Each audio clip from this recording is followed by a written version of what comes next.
So I think most everyone here knows me. There's a few new people. I'm Joe. Mark and I organized this meetup, and we don't do talks. But we didn't have speakers, so I threw out there I would do a talk, and Mark was like, he'll do a talk. And we both were like, oh, I'm so unprepared.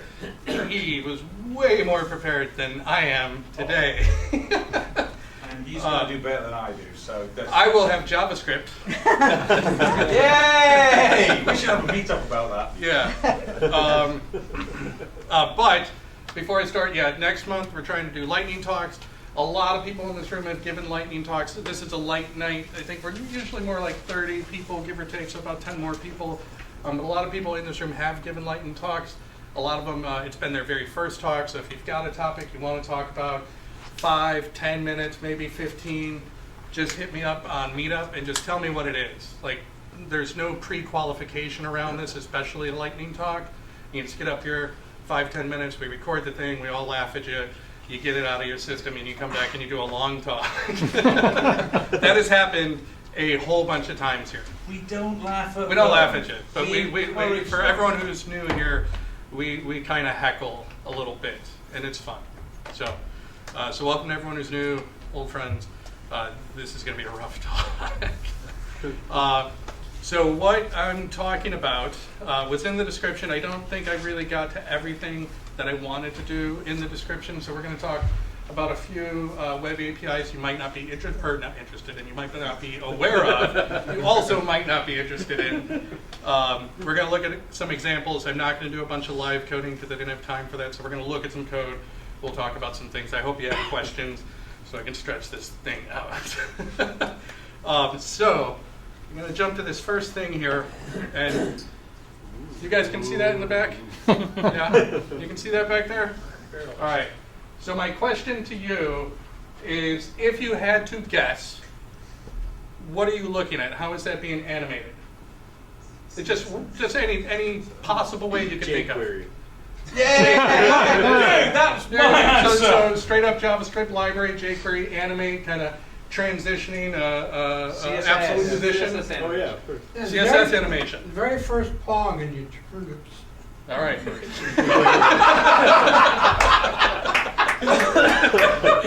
a gift. Do you think there's a guy back there? Is it a GIF? It's not a GIF. GIF. It's pronounced GIF. Easy. Anyways, so did you say CSS animation? So like keyframes would potentially be the way to do it, right? Or because otherwise, how would you get it back? Like you could transition one way, but in CSS animation, it would be keyframes, right? I don't know if you could do it without keyframes. I think so. Okay, and keyframes are pretty cool. This isn't any of those, but it does. But keyframes is kind of the closest thing. So I'm just going to show you really quick, and I'll try to get everything zoomed in so you guys can see. Most of this you don't have to worry about. Can everyone see that code? Is that okay? All right, let me see if I can. That'll work for now. So what I'm using is something called the Web Animations API. I think this is supported in every browser at this point. And it's just plain JavaScript. I don't think I do any absolute positioning in this thing. So I'm using tachyons to lay things out in a flex box, so no absolute position in that at all. So this circle, just, it has like a width, a height, a border radius, and a background color.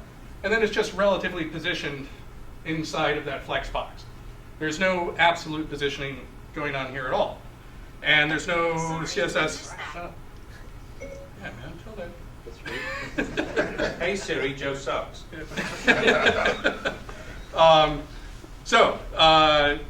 can see the code. Const circle equals, I'm selecting that thing, document query selector. Everyone's familiar with query selector, right? That's okay, good. And then I just say circle.animate. And the first thing I pass in, this array of objects right here, keyframes. I got one keyframe, and I got a second keyframe. And then the next object, outside of the array, starting with duration, I think they call this the timing object. But you can do a whole bunch of different kind of cool stuff in there. I'm not going to say I'm an expert on any of the things I'm showing you tonight. I'm just, go out there and play with them on your own and become experts, I guess, because this is cool shit. So just to, You said you were going to do JavaScript. Is that actually JavaScript? this is, that's, you see the script tag?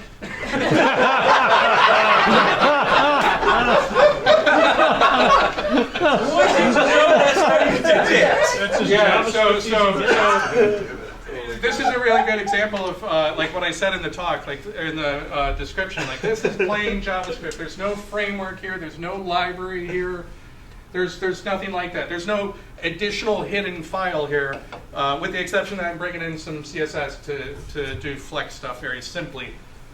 This is just in the browser. And Mark, when we write just in the browser, your HTML, your CSS, and your JavaScript can all be in one file like this. You don't have to do that. It's not recommended. But you just write Really? just JavaScript. How else would you do it? With jQuery. So, I don't know exactly how this is going to end up, but I'm going to set the background color here to red. So there are two, or I'm sorry, oh, I see. Yeah, you're right. Yeah. Thank you, linters. And so cool. Oh, and it does the transition too. Nice. Yeah. Right? And so you can mess with all that. Like and you don't just have to have two keyframes, and they don't have to run infinitely, and they don't have to alternate. Like, I don't know what all the direction possibilities are, so I'm probably just going to break it right now. Oh look. So now it's just all it's doing is just going back to the beginning, right? Instead of that direction of alternate, it's just starting from the beginning over and over and over. It's actually very useful. Easing can be, one of the many strings we're used to, or it could be like a function that you could do that, and I think you can do that in CSS. So yeah, that's the Web Animations API. It is really neat. I've got some other examples I don't have right here, but I've played with this quite a bit.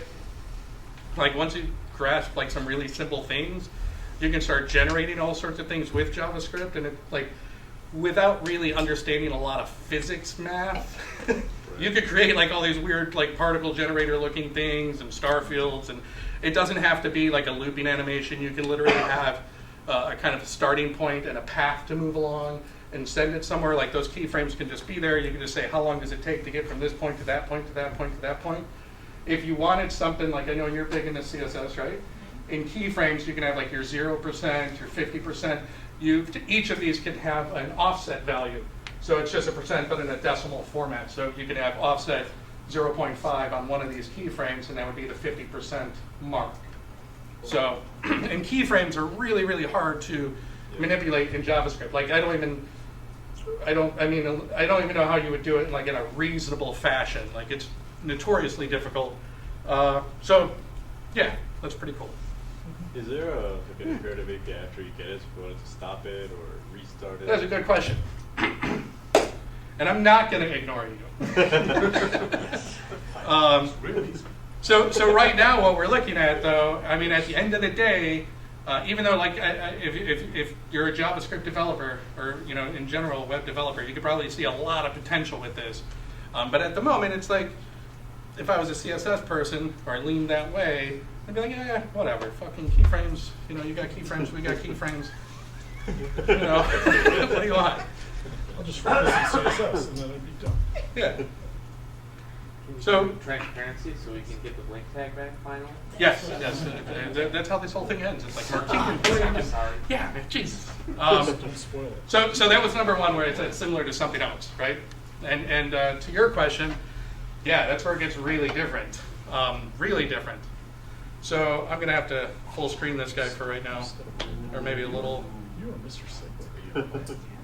So I'll bring up the code for this, but I think you guys can see what I'm getting at, right? So this is a spinner. The code here, I'll make sure you see it so you see I'm not really doing anything different. I selected the guy. Here's my animation, right? But this time, instead of like last time I just said circle.animate, now I've assigned it to a variable spinner animation. And the only thing I'm doing is I'm rotating ones to 0 and ones to 359, and then it's basically doing exactly what we just had it doing. And so we get this guy, right? This is pretty basic CSS. Here's a spinner. It's got a border, and then it's got a different border top color, and then a radius. So that's just the top of the rounded square spinning around. And yeah, we can pause it. CSS keyframes cannot do that. Oh, yeah. And then we can play it. So can I actually ask a small question? So Let's do this. Let's go. It strikes me that this has the potential for really bad RAM usage, right? Good question. Did you see that? Did you see? He said Good that? question. Right. So my understanding is that this exists to, at some point, potentially replace the way that we all kind of abuse request animation frame. We use request animation frame to do all sorts of stuff outside of animation. And request animation frame was brought around so that I believe, and anyone who knows better than me can absolutely correct me because I don't know that well, that the whole benefit of request animation frame was that maybe you're offloading some stuff to a GPU if it's available. I'm really not positive on that. Right. My understanding is that this is a step further in that direction, that we are getting better performance now. So I this don't isn't know, just though. an infinite loop of JavaScript that's constantly racking up more No, memory. there's no loop in my code, there's no... Well, something's right, but I'm not managing it, which means the compiler is managing it, and I can't fuck it up. You should ask Mike about that. Yeah, no, but I believe that's what's happening. Is I'm saying, here's what I want, now you go do it the most efficient way. I won't get in the way and figure out what iteration Yeah. we're on and all that. And when you get to that timing object that I was talking about, I hope you guys look this stuff up and check it out, because there's a lot more stuff that you can do in that object than just a few little things I'm doing here. So while we're here, I'm going to say you can also reverse. What? Right? And cancel, which is it's basically just stop, zero, end the whole thing. But then we should be able to start it back up. This kind of gets weird sometimes. I'll refresh it if I have to. I don't know why that just worked. Then the other thing we can do is we can control the playback speed. So this is JavaScript, not a video, and I can speed it up, and I can slow it down. And it's just like that command is right there. Like I identified spinner animation as a variable equal to this animate function. Down here's where we have the little range, right? So I've got a range up in the form, little event listener on the input of that. I just get the value of that range, and then I set the playback rate value to it, and then I display it on the screen underneath there where you see like the 0.5x, but that's not important. And then as far as the play reverse, I apologize for getting clever here, because I should have wrote this out much more verbosely. But I've got all these buttons, play, pause, reverse, cancel, and they've all got this data action attribute. And I'm just picking that off. Those are the commands. It's literally spinner animation dot play, spinner animation dot reverse, dot pause, and dot cancel. So I apologize for that. So that's pretty cool. Yeah, all right. Yeah. I feel like this is going good. Yeah. Yeah. What's the next question? Yeah, Ernesto, come on. What do we talk about next? Do you put this on GitHub or something? Yeah, absolutely. Yeah, there's not much to it. It's all, for the most part, it's all just index HTML files, for the most part. So I thought I was going to be clever because I wanted to lead into the next thing I wanted to talk about. So the reason this is called number 3 reality is I was like, so a spinner maybe, but all this stop and pause, and I don't have a really good example of when you're going to use that unless you're writing a game, which I'm not doing. So here's my example. It's like a microphone icon, and when I click on it, really subtly, I don't know if you can see it in the back, there's like a little, I don't know what you call that, right? So I was like, that's my little thing, and then when I click on it again, it stops. So that's I don't know, maybe that's a real world use case for that. And that's exactly, I don't even really have to show you the code for that one. I'm just changing the size and opacity. So my anime is just go from width and height 0 and opacity of 1 to a width that's going to fit inside there. I mean, it's really rudimentary once you have the basics of what we've already talked about. I thought you were going to talk about the microphone API. That's crazy. So I did say I was trying to be clever. So So then I thought, like, well, I'll get really clever, and I'll use that. So different browsers implement this differently. If you were going to have this in a customer-facing or enterprise application, I would certainly investigate how Chrome does it, because my understanding is Chrome does it in a very different way than Firefox does. And there may be some privacy concerns about the way that Chrome does it. I'll show you the code for this too. It's real simple, but I just wanted to say, like, I'm going to use my animation icon microphone thing. So the way this works is I say hello, No way. and it kind of does a pretty good job. Sort of, right? You know what would be really cool is if you actually turned that into something that went on the video, so that when someone was Like maybe I said blue. that was a a fucking word. Do you see? Just And look, I'm doing the whole thing where like I gotta lean in, like say blue again. blue. Whoa! I actually like the way red looks. It actually came up BLEW. That was funny. Well, so I'll show you how the API works. It's doing all sorts of stuff, and I'm just trying to pick up on. I'm not. In order to change the background to red.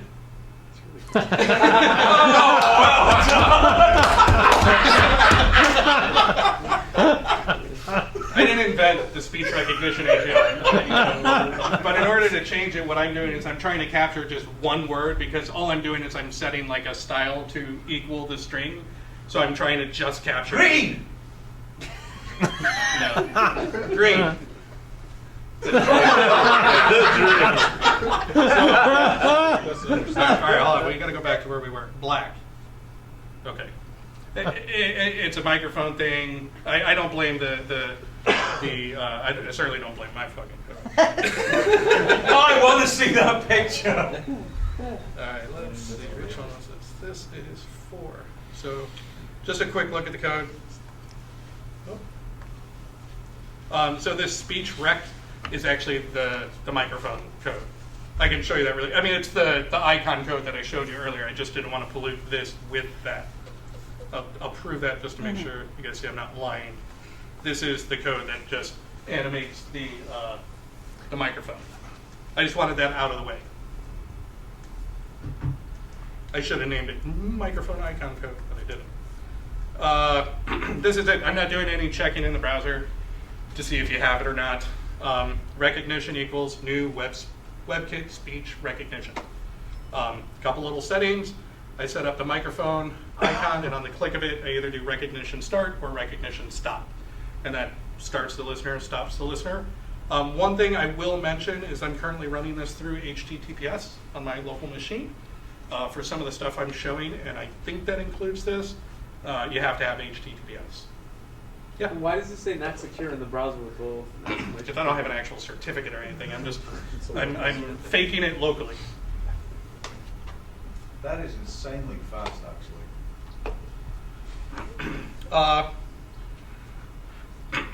Kind of old school. I could have done, recognition add event listener result, but I did recognition on result equals taking the event. There's some very particular stuff you got to get to here, but mostly you're looking at these results. All I'm doing in the display here is I'm grabbing the what the hell am I grabbing again? I'm grabbing the last result. The last result is an array, and I'm grabbing the first element on that, and that's an object that has a transcript object on it. I mean, you can just console log all this shit out, and you just find the thing you're looking for, because you just say red, and where it shows up, you're like, I want that. So that's all I did here. It doesn't translate to swear words. Fuck.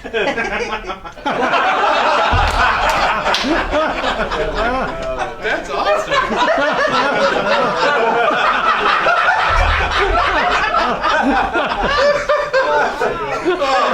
I am so happy with that. That's so good. Could you open Firefox? Firefox, I think they actually use the same WebKit speech recognition thing for whatever reason. I think they all do. But Firefox would be the ones to say, from my reading, I think they're the ones who turned me on to the fact, like, they're very critical of how Chrome does it. And they're like, we don't do it that way. So if you were going to use this, I highly recommend figuring out why Firefox hates Chrome. Yeah, so that's cool, right? Pretty, again, Mark, this is just JavaScript in an HTML file. There's no external JavaScript coming in except for the one that I did for the microphone button, right? And that's it.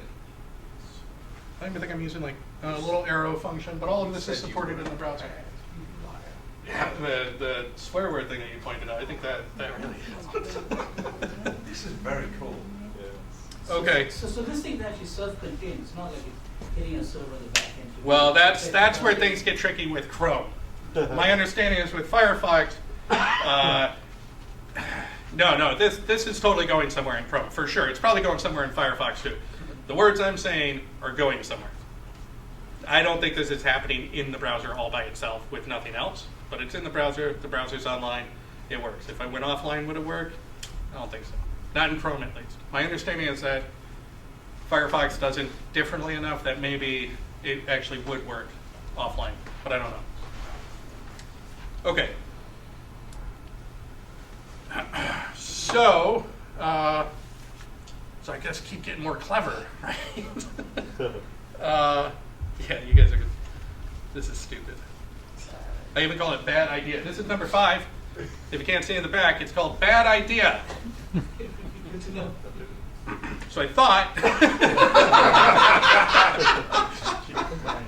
I could control, like do the play and pause and stuff like that and speed with my voice. But it turns out people spend a lot of money on Siri and Alexa and Google, like way more money than I have. or they have a lot more people and talent than I had between last night and this morning, which is when I wrote this example. And I started off with good intentions, and then I'm being honest, it's a bad idea. Don't, unless you're going to need a lot of time to figure out. Maybe you do the keyword thing, where it's like Xbox, Alexa, like you get that, and then you listen more closely or something. But this didn't work out for me, so it's not listening right now, and it's probably going to screw up a lot because there's a lot of noise in the room. But I didn't get that. We'll be quiet for a second. I'll turn it on, the microphone thing, and pause. Yay! All right, but see, there's the problem. But I do only have it looking for certain things, so let's try play. Right? Hit play. Nice. Faster. This is where it's going to get bad, because you see it went from 2 to 3. I just didn't have time to write a little throttler. Oh, no, it is, but what? Faster. Oh, it only went to 4. But mostly, it ends up calling it, I'm not throttling the call at all, so sometimes when I say faster, it'll jump 5, 6, 7. So if you go faster, faster, faster, faster, faster. It doesn't get rid of. Faster, faster, faster, faster. 4 fasters. Okay, you're going to have people collapsing in a fit in a minute. Slower. Slower, slower, slower, slower. I hate that I'm like leaning into it. Like really, it's hearing him fine over there. I'm like, hello, computer. Slower. It's the accent. Reverse. It's not feeling you. Backwards. No. Hey. Backwards. Reverse. Hey. All right. So, not a great idea. But a great demo, though. Yeah. That's really cool. Yeah, that's. Thank you, guys. Probably a bad choice for a self-driving car. Tesla,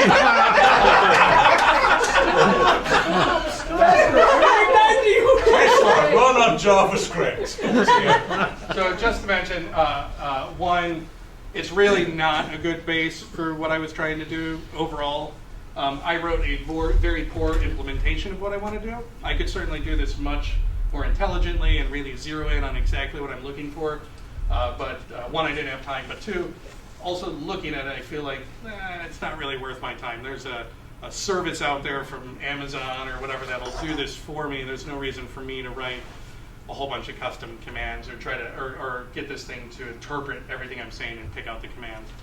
So, but I mean, this is it. I just took the exact same stuff we were doing before, where I had say and that thing that I didn't really understand when I was kidding, I lowercase and trim it, and then I switch on it. Then it's all the same stuff we were doing with the animation thing and the speech thing. So, How does this get better?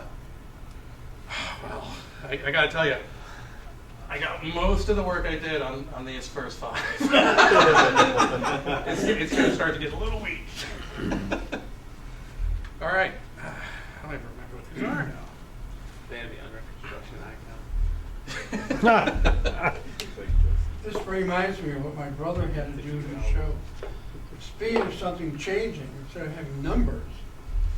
He Sounds like a lightning talk for next month, Bert. put on 4 or 8 picture drawings of a barber pole, and he had the barber pole spinning faster or slower instead of Nice. showing a digital. That's what I should have done.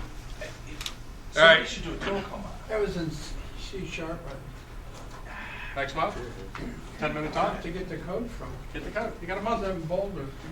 All right, this is number 6, and I kept all these really cryptic. I was telling somebody earlier, I don't know if anyone noticed on Twitter, there was a whole bunch of happy birthday Kurt Cobain stuff, and I was driving over here and I was like, maybe that's why like I made this menu the way I did, because it reminds me of the Bleach liner notes. Anyway, and then all the titles here don't really reference what I'm going to talk about, except this one, kind of, the blues.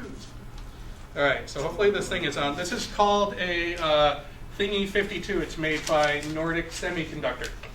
It's a little device that has a button. It's got a shit ton of sensors in it, or enough for me to play with.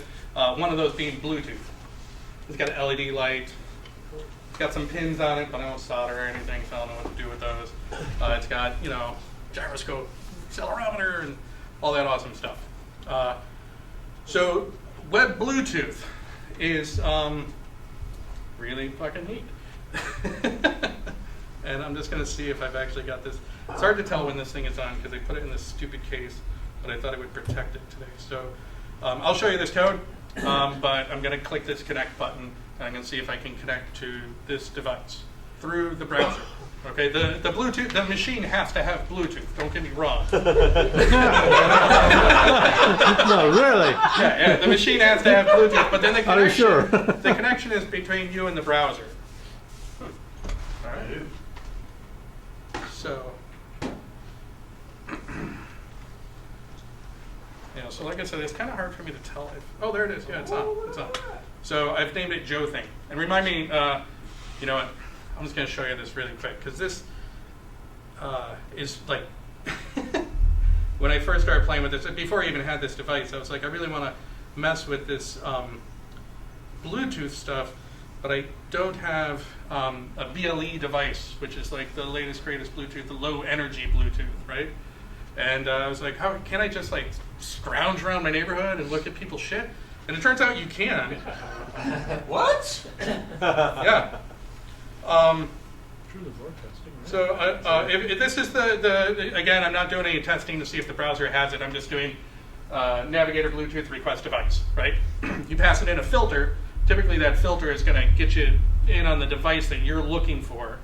But you can also say accept all devices, which wasn't true 6 months ago. 6 months ago, if I remember correctly, you just didn't pass in a filter and it just shows you everything. But now you got to say accept all devices. And so now, if anyone's got any questionably named devices, no. So like, now all of these are coming up unknown right now. I don't know if these are phones. I mean, there's my thing right there, Joe thing. But a lot of times they will come up with some sort of name that gives you a hint at what it is. And then what you can do is you can just go look up the firmware for that device. And it'll have what you need is, so when you connect to Bluetooth, there's almost like all these little mini services. They call them servers, but there's these services. You need to know the ID of the service, right, on the device. And it'll be the same on the same model of device across all of those devices. And then inside of each service, or server as they call them, it makes me feel better to call it a service. Each of those will have a thing called a characteristic. And a characteristic is a property or method on that service. So it can, it'll tell you if it can be read, if it can be written to, all sorts of stuff. And then if you find the firmware for, like documentation on the firmware for the device, you can find out like if you do this like type of Bluetooth like hackery, you really need to get to know typed arrays in JavaScript. It's like the ones that you never have to deal with. The unit, they're like signed integers and unsigned integers of 8 bits. And you guys have seen this somewhere in some code. You have to do a lot of that if you don't have, like if the company hasn't provided you some sort of library or something. So you saw before, it only brought up Joe thing because I had a very specific device ID I was looking for. I'm not going to go bother changing that code back. I'm just going to go ahead and pair to this device. So I am paired. This says button released. I promise you there's a button under here. I can show it to you. And when I press it, it says pressed. What? This has an LED. So I will press red and it will turn red. I will press green and it will turn green. And I'm sending it all the bits and bytes that it needs. And I'm doing this, in this case, without the assistance of the company that makes this device. They make a great library that you can use to do all this, but I insist on learning the hard way. So I didn't use their library at all. And so just to give you a quick look at what the code looks like. So I end up doing the connection that we were looking at just a second ago. Let me just expand this out.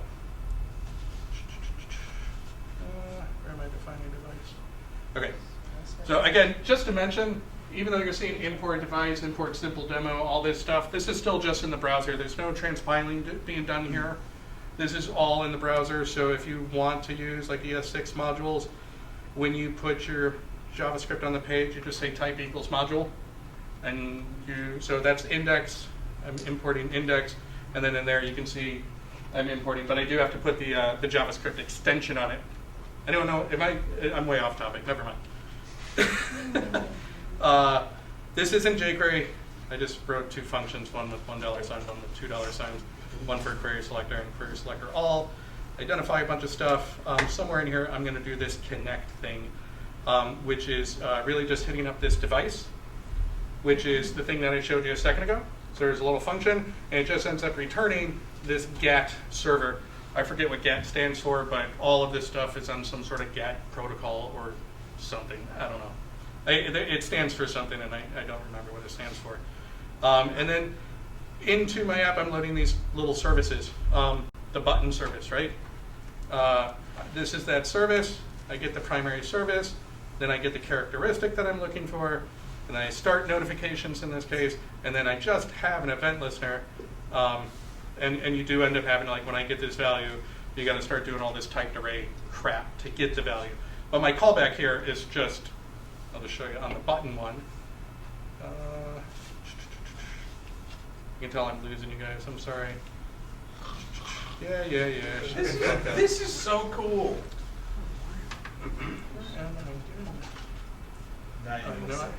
Now I'm losing you. Anyway, somewhere in here, all I'm doing is set the. I gotta go digging through my own code. I'm sorry. Where did I do this? It's driving me crazy. There's the connect. There's the connecting, right? And there's where I remove the hidden on the simple thing. Then I connect, and then I run simple. Simple. Here it is. Here's the button service, right? So I just brought in that button service.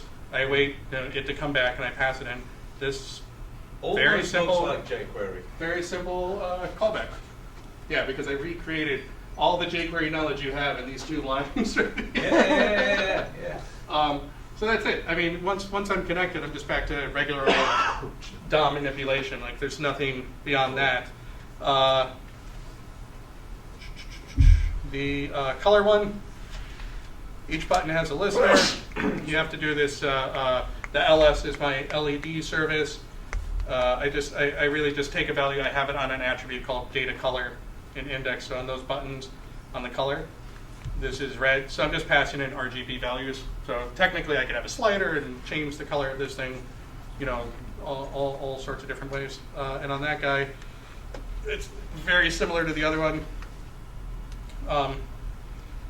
That's it. You know, you have to write this value. That's it. So I take what comes in. It's got a mode, 1 for on, 0 for off in this particular case, and then the colors, I just spread those out, so it's the 3 values, and then I just send them to the device. All right, lost everybody. There's a way better demo by the company that makes this thing, so I'm just going to show you that really quick. Give me 1 second. And they use their own library, and it's way fucking easier than what I just showed you. You literally just say, like, give me the LED thing. I don't care what its ID is. So that's neat. So I'll just go to this motion one. And, like, that's this device, right? So it's just an IoT device connected via Bluetooth. So it doesn't connect to the internet. It's got no Wi-Fi. So it's not an IoT. So, yeah, it's not internet, I don't think. It's It's Bluetooth. Bluetooth. It's a box. It's a box. Yeah. Oh, so their button is almost as cool as my button press, but like their guide will go back and forth. It's amazing. And yeah, it is way cooler. I know. It'll change the color. They got some weird effects. I don't know. So their demo's way cooler than mine. I just wanted to show you the code because once you go into their code, it's like wrapped in React and all abstracted, and you kind of lose track of like what's actually happening under the hood, which was the point of this demo.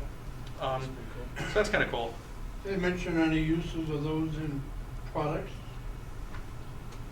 Any reason? No. No, this is just a toy. This is a developer widget, like for you to fuck around with. It's not. It serves no purpose other than for you to explore. Not even. It's not. I don't even think it's specifically marketed for web Bluetooth. It's marketed that it has BLE or it is a BLE device, and then it'll report all that information. And you can USB it to something too. Okay, I was going to talk about web USB. But I didn't have time, and it's a lot of the same shit I just showed you. It's a very similar API. This was like my little example code. It's kind of the same type of stuff. Navigator USB request device. You need to know the device you're looking for, and then the rest of it is really dependent on what you know about that device and how you interact with that device. So I'm not doing a thing on Is web that USB. a standard or a Chrome specific thing? Which one? Navigator? That's in every browser. No, USB, you fool. I think this is pretty widely supported at this Really? point, but all of these APIs, you should really look at some minor differences between the different browser vendors for sure. Nobody's clamoring for this, so everyone can do it their own way, and it's a very niche kind of thing right now. But it is part of the standard. To have Oh yeah, a yeah. USB. These are there are working groups that are working on these specifications. And they're not owned by Microsoft or Google or whatever, but those companies are on the boards of all of these. They're on the committees of all the people who are writing these I drafts. just wait until someone comes up with a good idea. Yeah. No. Okay. So we're skimming over the web USB thing. It works a lot like web Bluetooth. However, very related to web USB is the Gamepad controller, right? And so this is a piece of shit. I think I've had this for more than 15 years. But at home, I tried this on a PS4 controller. I tried it on an Xbox 360 controller. I have these USB Super Nintendo controllers that we use for a Raspberry Pi, Retro Pi arcade machine. All of them work. And I don't have to fucking confirm anything. It's just hooked in. And you can see as I'm pressing buttons, left bumper, left trigger, right trigger. All of these are standard. I didn't map this to anything. There's a list. This is like, left trigger is number 13, and fucking they all respected it. I was shocked. I was like, it's always since the code 13 on all of these controllers. Why don't all these controllers work on my same machine? And it's because they're doing all the USB shit. But if they use the Gamepad API, it would just work. And just for fun, left, what do we call this? We don't call it a joystick. What do you call it? Left thumbstick? Like, what? I'm moving shit around. Whoa! And I can press it. L3. So that's kind of cool. I lifted the code for this because when I started writing it, I realized somebody had written pretty much exactly what I was going to write. And I do credit them in this example. Let me just find that. That's the, I changed a handful of things, you know, because I got this whole like dark black theme going on. So there's some CSS. There's really not much going on in there. And then here's this class called Joy Test. I do mark it. I mostly lifted it from this code pen. And I am using request animation frame here just to pick up the state. And that's really it. The buttons, so the buttons right here, they'll have a button 0 through 15. And so I just send the on or off command to that. The value that comes from the sticks, the thumbsticks, if it's, shoot, now I'm fucking it up. It's only a 1 or a -1, but there's another piece that's kind of directional, but you either know it's moving vertical or horizontal, and it's 1 or -1. There's really no in between. So I just say move all on the screen, I just tell it to move everything, the value times 3 EM in that direction. And that's it. So, and this one too, I mean, it's right there, navigator, get gamepads, and then I get gamepads 0, because you could have a bunch of them hooked up to the same machine. Why not? And that's it. Like that's gamepad thing is kind of neat. If you write in games, I guess. I think there's a lot of activity, a lot more activity happening around this. I think there's websites you can go to and play games with your thing. Like just, I mean, I'm not talking about like Steam or something. I mean like people just fucking around with little projects. So kind of cool. Those emulator sites will actually have, like, where we can get ROMs, stuff that I would do. Oh yeah. When people do that. I would, Load ROMs into the emulated. They actually have the emulator running in the Yep. browser, so I've just seen them. look that up. Yeah. Cool.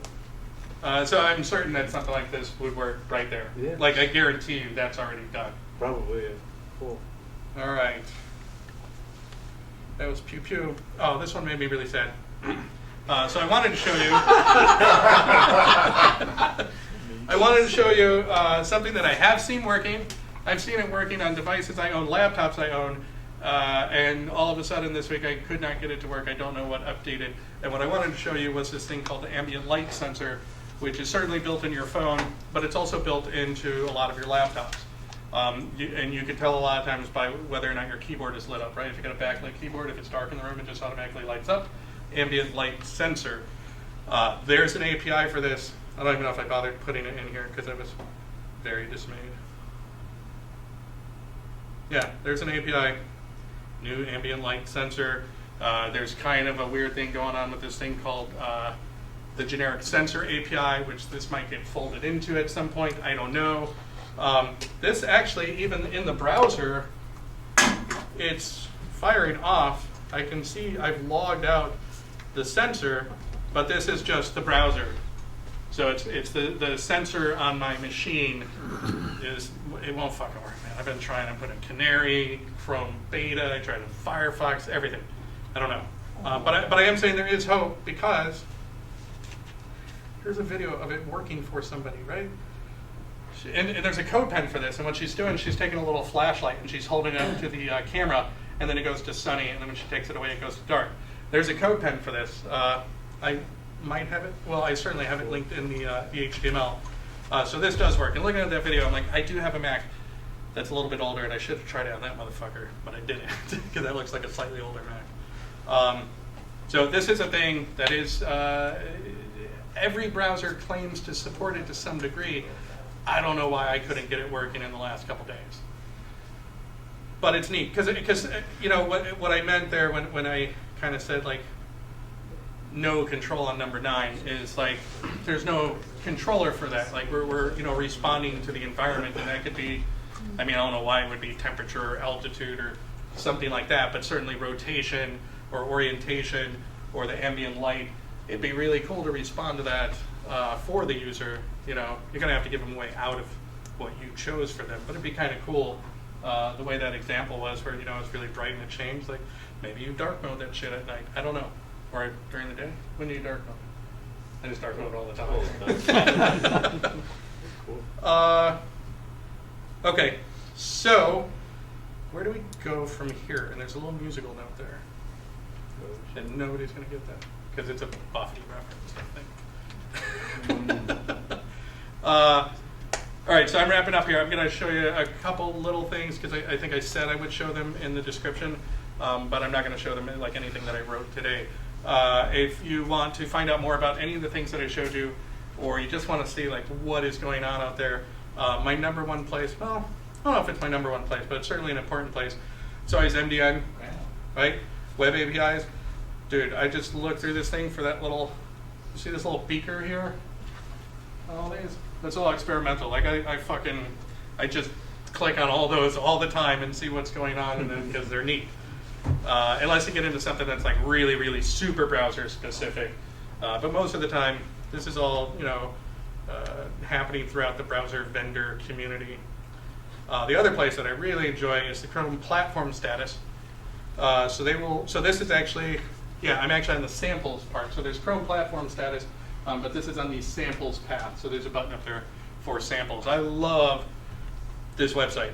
It doesn't always work. You'll see all this code and examples, and they'll give you code, but it doesn't work because they have like some super secret sauce. But you can like scroll through here and find all of these very interesting APIs. I think it's the auto picture and picture one. You know what that does? If it's not the exact one I'm thinking of, the other one is also called something picture in a picture. You know when you're on your phone and you're watching YouTube and then you scroll or something and it puts the video down in the corner, it does that shit for you automatically.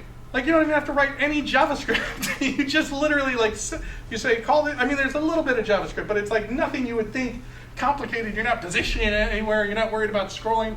I've tried it. It just works. You just say, like I just made a button that said do picture in picture, which is, I don't know why they call it that because picture in picture is something very different. But it just boop, puts it down there in the bottom, and then you're scrolling along, and then you can take it out of there. So there's just a ton of cool stuff in here. Specifically, they do talk about Houdini stuff. If you haven't heard of Houdini, it's kind of the future of CSS. I think they have, maybe they kind of split up where they have the CCSOM in here. But there's just a ton of stuff, and the great thing is, they have demos. Not all of them work. They have demos, they have sample code, they have shit you can play with. It's awesome. And then the only thing I'm going to show you, and it literally says not really so much, but this is a website I've had for like a decade, and every once in a while I add something to it that I just wanted to play with. So like Web Animations API, this is all very old at this point, but I've got a little thing in there. There's links to source code, and there's some really cool ones. Like this is CSS clip animation. So this is pure CSS. Like there's no SVG there, there's no JavaScript there, and it's all done with, so you're seeing this big trend with a lot of the new CSS animation stuff where they're really bringing in a lot of SVG related stuff. Oh, you know what, this one, I'm a liar. Well, it kind of does it because we've got the polygon thing, but I'll show you another one really quick where they're bringing in, like if you understand how to write a path in SVG, you can tap into some really cool shit that's coming to CSS. Where was that one? Clip path, no, that's not it. Clip, oh, motion path. Motion path, right? So this is another example where there's no JavaScript on this page at all. And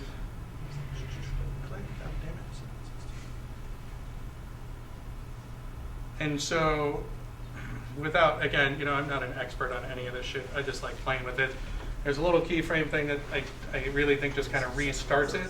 But you can see this path right here. I mean, that's just an SVG path data attribute, or D attribute, right? So that's kind of neat. And then one last thing, only because it was in the description, is speech synthesis. Right, so we did speech recognition. We had a lot of fun with that. This one, I have a little text box. What the fuck is that?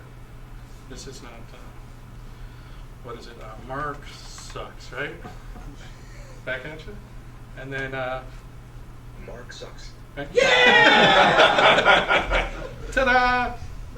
So, and there's really nothing to this one either. Why is my GitHub's being really weird? This may be very different across browsers. I'm guessing the method names and whatnot are all the same, but you might get some different stuff. So it's just speech is window synthesis, get voices, like all of this stuff is documented. It's not that complicated. I'm grabbing the value out of the text field, and you know, somewhere in here I'm saying say that shit, and it gets all the different voices. Like you could. Ooh, I want to be in Italian. So I think that's it, man. That's yeah, very that's cool. my thing. Any questions? It's cool if you don't have any, because Mark probably wants to get going home soon. Just one to GitHub. You know what? I will. I'll upload it this weekend. I mean, yeah, it should be fine. Cool. Thank you. Very cool.